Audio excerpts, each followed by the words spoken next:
So we hit a really big milestone in 2023. We've been alluding to it a couple times in previous episodes, but 2023, it was a great year for us, mainly because with our bank and yourself type policies that we started, I mean, we don't just talk about what we do, but we actually do what we do. We started our policies 10 years ago. And so now we have real numbers showing you one of the two policies that we started 10 years ago and how that's worked out and how different was it versus wasn't it? Yeah. So hi, and welcome to the Wealth Wisdom Financial Podcast, where we believe when conventional financial thinking doesn't get you where you want to go, you need wealth wisdom. We're so glad you're here, whether you're listening on the podcast or watching on YouTube. If wherever you are, be sure to hit subscribe. If you're watching on YouTube, also give this video a thumbs up and you can comment below. If you're listening on the podcast, this might be one that when we get to some numbers, you're going to want to switch over to the YouTube version so you can see the real numbers. We are legit going to show you actual numbers from our bank and yourself type whole life policy, one of the first that we started. We're only showing you one, but as an exemplar of what we're experiencing as bank and yourself revolutionaries over the past 10 years. And here's the funny thing is in the past 10 years, I don't know if you guys remember, but we had a crazy time about 3 years ago. It's been bananas. Yeah, the economy went down, up, sideways. We had a pandemic. So I went back and looked at what happened in 2013. Can I share some of those? Yeah, okay. I forgot. Like when you told me, I was like, really? Yeah. She quizzed me. So for some perspective, 2013 was the year Apple released the iPhone 5S. I don't even know what model we're up to now, but it's definitely above 10. 25. Whatever it is, 5S. Also, Frozen came out that year. Oh, Elsa started singing. Elsa, let it go, right? Netflix released its very first original series. Now there's been like so many original series. The very first one was in 2013. It's House of Cards with Kevin Spacey. I still haven't watched that. Maybe we should. Yeah, maybe. You were asking me about that. Yeah. And then funny enough, on Christmas Day, just a few weeks after Frozen came out, on Christmas Day, one of the most maybe eye-opening movies for a lot of people, something that we actually refer back to sometimes in our conversations, a movie came out in theaters. Can you guess what it was? The Wolf of Wall Street. They came out in 2013 with Leonardo DiCaprio and so many other awesome people. I wasn't even thinking about like being in this industry back then, any of that. I mean, literally we didn't go to see it in theaters. We probably saw it years later. Yeah. And some of it, I'm like, wow, that's crazy. People do this, anyway, It was nuts. It might be a bit of it all. And we're running our coffee shop, which I'm drinking from that old business. The mug. I'm not drinking from it, but from the mug. Still love coffee today, but it was really great. And I love still drinking out of this mug. Years later. Well, let's go back to what our life was like in 2013. Like you said, we were owning the coffee shop. We'd opened it in 2011. So we'd hit 2 years in. We were feeling really good about what was happening. We started doing these documentary screenings where we would source and find documentaries that were created by nonprofits or documentarians that were talking about world-changing issues, and we'd screen them in the evening, and we would hope people would buy coffee or tea or a sandwich or something while they watched the screening, and it would help our business too, as well as change the world. And March 23rd of 2013, the documentary sent to our lives on a completely different trajectory, changed us, and we hope is still changing the world through the work that we're doing. Yeah, it was the documentary is called Banking with Life, produced by James Netherly. I have to warn you, the data in that documentary is way out of date now. Yeah, I mean, it was 10 years ago. It was 10 years ago, and they were working with data that was a couple years old even at that time. So watch at your own risk, but it was like some of the principles in there still are true, for sure. Yeah. So we watched that documentary, and I remember when the credits rolled, I was furious that I had not learned what was in that documentary. If you know our story, you know, we were big Susie Orman fans. I had one of her really thick books. I would take it off my shelf and do whatever I need to make a financial decision and just do whatever she said to do. When I watched that documentary and the credits rolled, I realized like none of this stuff was in her book. I don't know that she would have told this stuff. Yep. Never, even to this day, I haven't heard her talk about it. And so I was mad, like nobody had ever told me this. And the gentleman that picked the documentary and introduced us to it and then held the discussion afterward, his name was Mark Willis. And I had told him, if you knew this stuff and you didn't tell me, like there's something wrong. And he had actually been trying to tell me and I wasn't listening. So it's totally on me. Yeah. Which we do that with people all the time. Right. And that happens. So if we're calling you or any of that, we're just trying to be like Mark ourselves. Yeah, for sure. And so we forced Mark to sit down with us and help us implement the principles we learned and apply them to our situation. And through that process, about 6 months later, 5 months and some change, we opened our first Bank on Yourself policies. And that's what we're going to review today. Now, there's been a lot that's happened over the last 10 years. We put some notable things in there. We came across the concept of profit first. I think because we had Bank on Yourself, we were more open to profit first. We also had an amazing mentor, another Mark, this time with a C, who helped us realize like if our business wasn't profitable, then we shouldn't be in business. It was more like a hobby. And if we were trying to solve poverty, like that's what our former business is all about. If we were trying to end extreme poverty around the world, we wouldn't do that nearly as well if we were on the edge of poverty ourselves. Yeah. And that became almost like a little mantra for us. Like if we're on the edge of poverty, it's going to be really hard to solve poverty, or it'll be harder or be easier to solve poverty for others if we're not on the edge of it ourselves. Kind of different wordings of that phrase that he gave to us. Super great. And Amanda reminded me that the next day. Oh yeah, so we watched a documentary. Yeah. And the next day, which I didn't know until just now, was the day that my mother-in-law and father-in-law moved in. Well, no, so it was. I looked back. I went way back 10 years in our Google Calendar. Thank you, Google Calendar, for archiving all that. And I found we watched a documentary on the 23rd. The 24th, I got on a plane and I went to my parents' house, helped them get all their affairs together, get the house sold, all those things, and then moved back to Chicago. I think it was around August 1st, like a week later. Yeah. But I left the next day to go move them in with us. So we became caretakers as well as changing our lives in this way. Financially through our policy. Yeah. And maybe looking back on it, I don't know, maybe it was just subconsciously at the time, seeing that story from my parents unfolding probably helped me take my finances more seriously. Yeah, probably. And that may be why younger people sometimes see their parents and say, I want to change. And this is just showing you, as we started younger, how that change has impacted us over the past 10 years. Yeah. So before we actually start sharing the screen and going through the numbers, a very important disclaimer that what we're going to share is our story, our real numbers. We didn't make anything up. We have proof to back it up if you want it. Yep. But your story is going to be different. Your numbers are going to be different than our numbers. The content that we're sharing is purely for educational and entertainment purposes. We're not trying to sell you anything here. We just want to share our story. Deal? Okay, awesome. Here we go. Okay, so these are the real numbers. What really legit happened. Brandon, why don't you walk through the peachy color?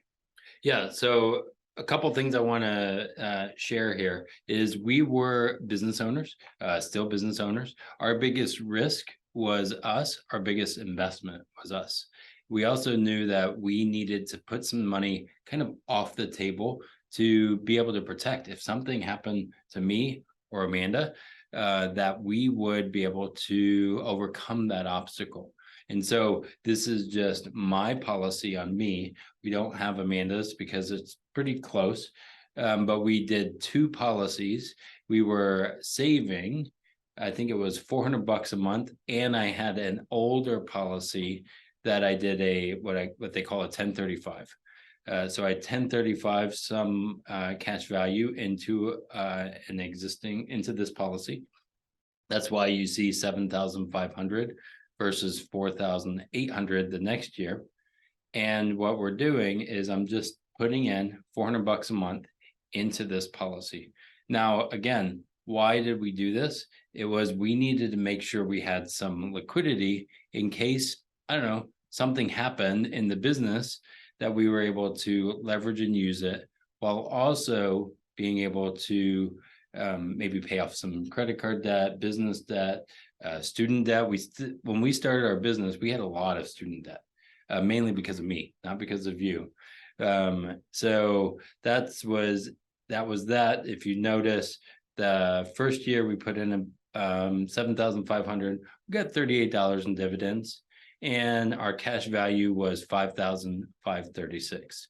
You might ask, oh, well, you put in 7,500, but you have 5,300, but with a death benefit, we were able to access that 5,500. Sorry, there.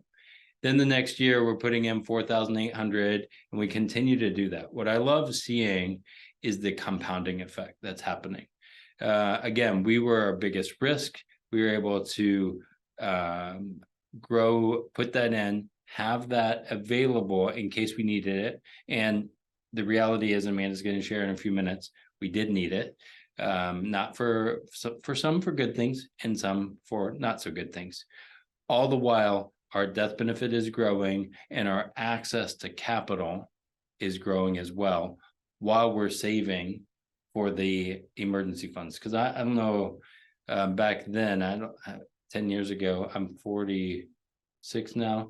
So that was a long time of being able to have that money available for my business ventures. Yeah, and I'll add to that. You might notice if we have the total at the bottom. At the end of 10 years, we were projected to put in $50,700, and our total cash value is only $53,000 and some change.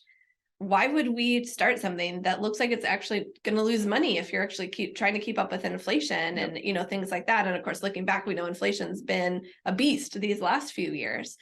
Well, for us, it was that death benefit protection, but it was also the access to the money. And remember, we watched this documentary that shared these principles of what our money does in the banking system and how the banking system actually keeps people in poverty, doesn't solve poverty. This aligned with our values a lot more too. So to be able to see that we had our money safe and growing, where we can still access it to grow the business or pay off debt, and to be part of a system that we believed in that was going to help people like us who were on the edge of poverty to get to a better spot. Now you might be like, Amanda, how could you afford $400 per month when you're on the edge of poverty?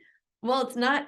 You have to remember, this isn't just a cost. It wasn't just flowing out. We could come back to it and use it when we need it. So now let's flip over to the blue numbers, the real numbers. I pulled up every single annual report that this life insurance company sent us over the last 10 years, and I copied the information in here. We did have loans throughout that time. I put the numbers in here as if we'd paid off those loans. Because we have. But I mean, over time. Yeah. Yes. And to compare apples to apples, really, we have to show like with the loans paid back. So you'll see the premium in year one was just a little higher. Part of that was because the transfer from the old policy was a little bigger than we thought. Mm-hmm. But you'll notice so then the dividend and the cash value are also higher. The death benefit's a little lower. It's because that 1035 exchange took a long time and didn't get in there as soon as the original projections thought that they would. So we just didn't have as big of a death benefit because of when it went in. That was a whole story. If you want to hear about 1035 exchanges, you're a nerd like us, let me know. And then you'll notice for the next 4 years, we're steady as she goes. $400 a month, first of the month, every month, we're putting it in. 2.5 years in, we paid off our student loans. You see in year 3, I've got that as a note. 4 years in, we had a flood in the business. We were able to use the policy to get through that rough time. I would say because of having access to this, we were able to overcome that flood. Yeah. And ultimately sell the business, not close the business, because of having access to capital on my terms. Yeah. Oh, and you can't see this on here very well. It's in that same year that we sold the business, started the new business, we became parents. Ta-da! Oh, yeah, yeah. And that's something that I think about here is when we started our policies, we knew we'd have kids, We someday. hoped, Yeah, we hoped we'd have maybe. kids. And so planning, what would they say? Poor people plan for a Saturday night, rich people plan for 3 generations. We are planning for his future, and partly because, I mean, again, you went and took care of mom and having to deal with that. Maybe that was some of the saying of how do I protect this person who doesn't even exist yet. Yeah, or if we thought about adopting, even if we didn't have natural children, things like that. Then you'll see the next year we had a little bit of extra that we could put in. Part of that came from the sale of the business and seeing this new business succeed, but really it came from our own discipline. Yeah. What a lot of people see as their income increases, as they walk back from the edge of poverty, as they pursue, better jobs, larger businesses, whatever, they end up spending everything. Because we had built this discipline, this habit of saving on the regular and making sure our business was profitable. Mike McCallowitz loves to say, profit isn't an event, it's a habit. We were in that. And so then as our income started increasing, we increased how much we're able to put in. So you'll see that year 6, we added more. Year 7 and 8, wait, no. So is that right? Let me see here. Yeah, year 7 was even, like same amount. Year 8 and 9, we lowered because we turned off the term rider and we hadn't updated our premium to fulfill that term rider. We're not perfect either. But then we caught up on that in year 10 to make sure we didn't miss out on any of the catch-up room that we had in the policy. And in the meantime, as all of that was happening, we bought our first home, we bought a car, we invested in real estate, we've expanded our business. It's been a great joy to use this money to achieve, achieve the American dream, so to speak. That's allowed us to do it. Who knows if we would have been ever able to buy our first home. And our first home, I don't know if you remember this day, but it was March 13th of 2020. We had to wait a year. And the reason we didn't buy it the first year is because, we were in a new business. We're in a new business, and it's really hard to get a mortgage when you're starting a business or you show no income because you have no history. I don't know. You know this if you've applied for a mortgage. So we had to wait. And if you switched industries, right? We went from coffee to financial services, the big switch. Even though we had plenty. Yeah. Right. So we waited a year and we bought March 13th of 2020, which was the day that COVID started. And we were like, everything shut down. COVID was raging for months around the world. We were like, is this the worst time to buy a house? Good or bad? I don't know. It turned out really good. Yeah. And we did a 20% down payment. And that really helped on the interest rates for us at the time, and was really, really helpful because we had access to capital. Oh, and you see it, this is how frugal we were, just legit our lives that bought a car. I had never purchased a car before. I technically bought it for $1 from my parents when I went to college. And so that was my legit first time buying a car. Yeah. What was that, 2 years ago in my mid to late 30s?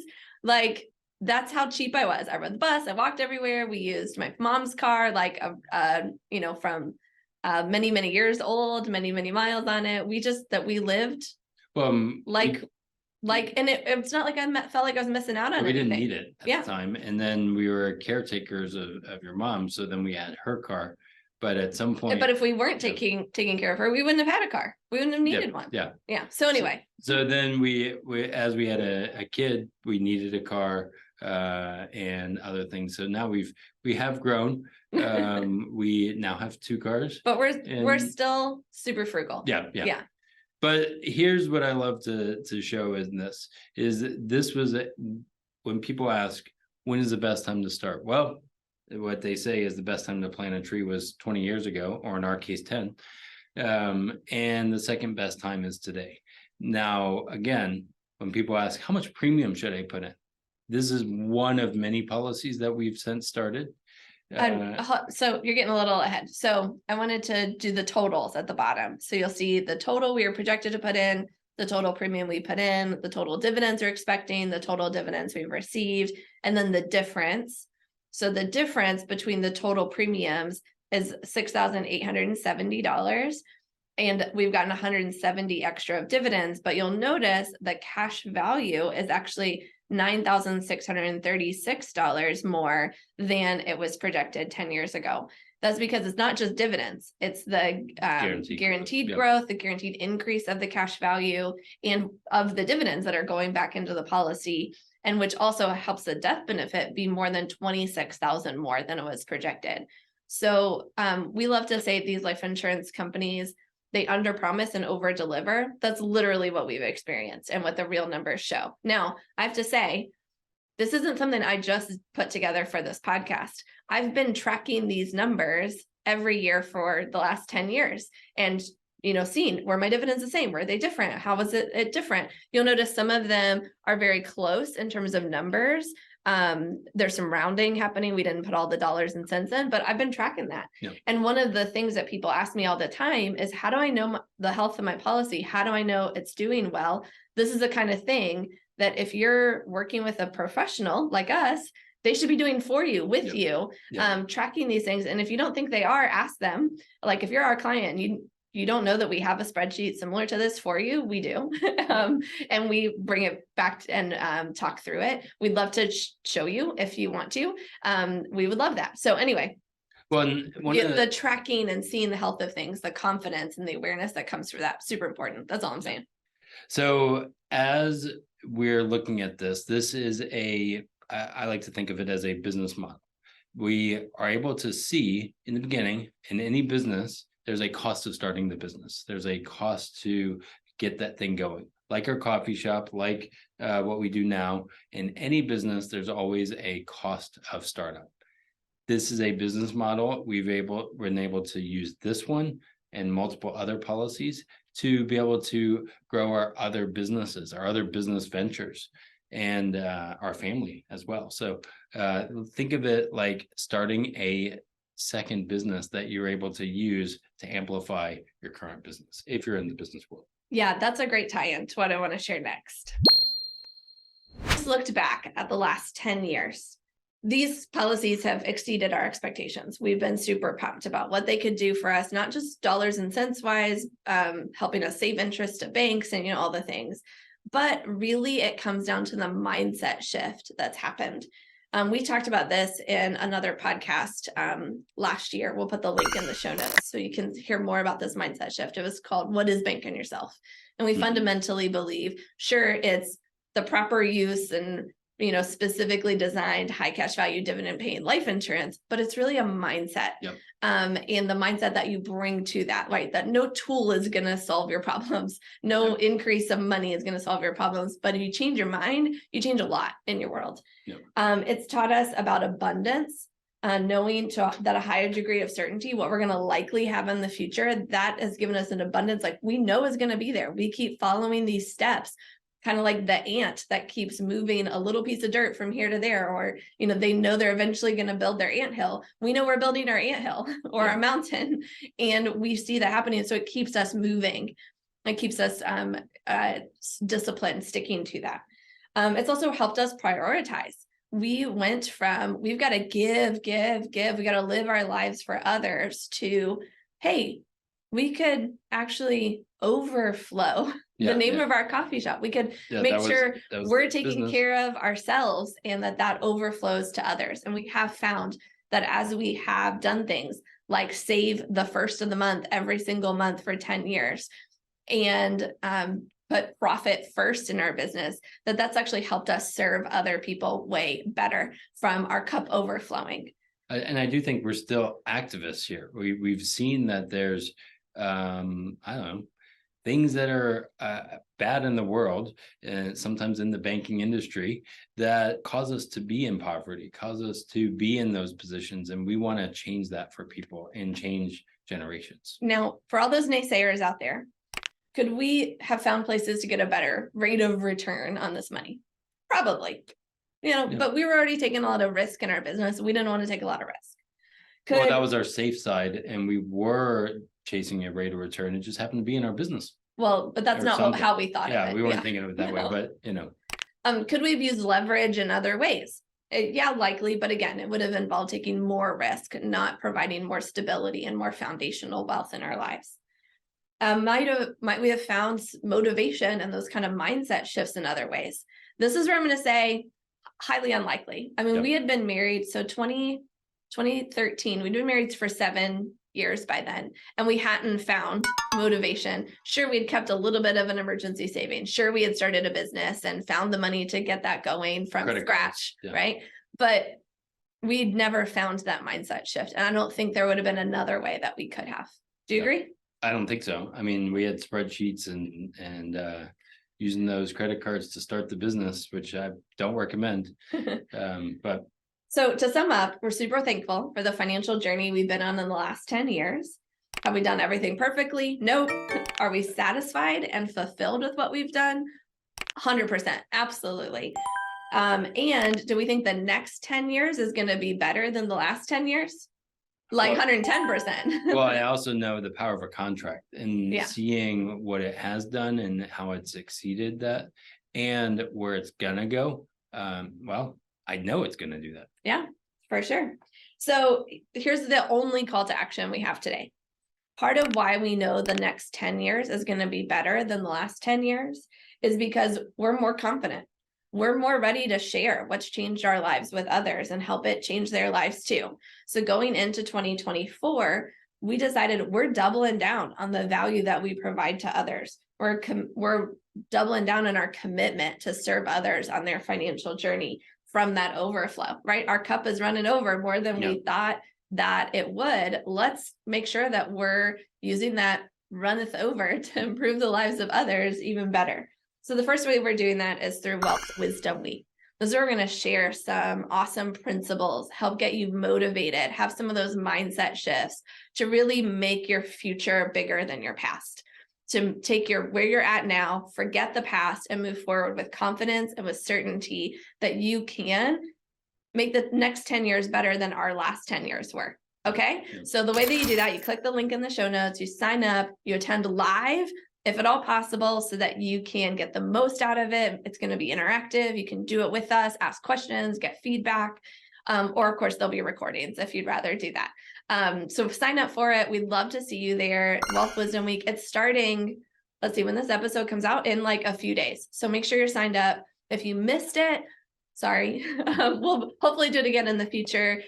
You'll maybe find like a waiting list or something that you can join, or follow us on Eventbrite. That's where we'll post it next. Okay. Yeah. And the reality is we have community, we have other areas. Go to wealthwisdomfp.com to find out what's happening, and the YouTube or whatever. But ultimately it's your responsibility to look inward and say, what do I want? What do I want my next 10 years to be? You know, if the 10 years past hasn't been that great, what can you do differently? And how can you implement these strategies or any strategies to make it better for you and the next generation? So thanks for joining us. Hit that subscribe button so you don't miss an episode. We've got a whammy coming up next time. We're going to be sharing with you a new tool that we're offering for our clients that will help them get greater clarity on their financial journey. So don't miss that next one. That's the one you're going to want to watch on YouTube as well, most likely. Yep. We hope in the meantime, though, that you live long and profit. And thanks for subscribing. And the topics presented in this podcast for general information only, our story and how we've used our policy to do amazing things. If you want to change your story, be sure you're consulting with professionals, tax, legal, investing, all the things that know your specific situation.